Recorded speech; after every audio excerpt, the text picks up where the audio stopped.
নমস্কার। আমার গল্প শুরু করার আগে আপনাদের কাছে অনুরোধ করছি, আমার গল্পটি ভালো লাগলে লাইক, শেয়ার ও কমেন্ট করে পাশে থাকবেন। এক সময় এক বড় শহরে একজন হীরা ব্যবসায়ী ছিলেন।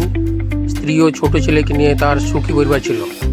হঠাৎ একদিন তিনি হৃদরোগে আক্রান্ত হয়ে মারা যান। পরিবারের শোকের ছায়া নেমে আসে, কিন্তু দুঃখের মাঝেই হাজির হলেন ব্যবসায়ীর এক বন্ধু।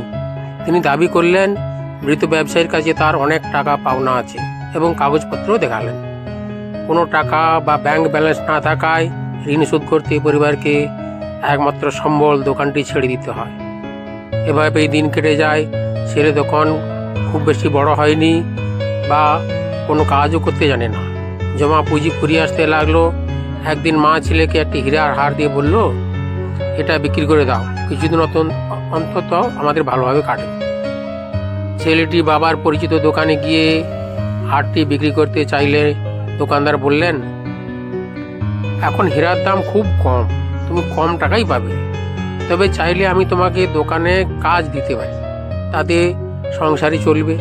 ছেলেটি রাজি হয় এবং কাজ করতে শুরু করে। এভাবেই একটি বছর পেরিয়ে গেল। কিছুদিন পর সে দক্ষ জরুরি হয়ে উঠে। একদিন দোকানদার বললেন, তোমাদের বাড়িতে হারটি এখন বিক্রি করতে পারো। ছেলেটি হার নিয়ে এসে নিজেই পরীক্ষা করলে বুঝলো সেটি আসলে নকল।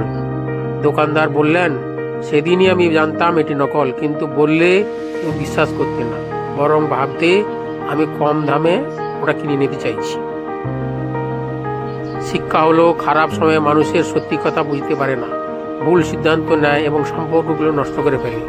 তাই দুঃসময়ের ধৈর্য ধরে ভালো সময়ের অপেক্ষা করাই বুদ্ধিমানের কাজ। নমস্কার।